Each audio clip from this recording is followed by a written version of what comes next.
Dear viewers, today I will show how we can create a circle with the marquee tool.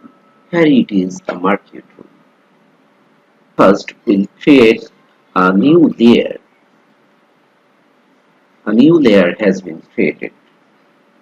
Then we'll click on the elliptical marquee tool.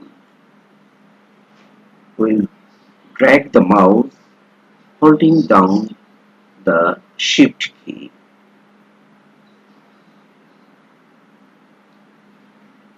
We should release the mouse at first.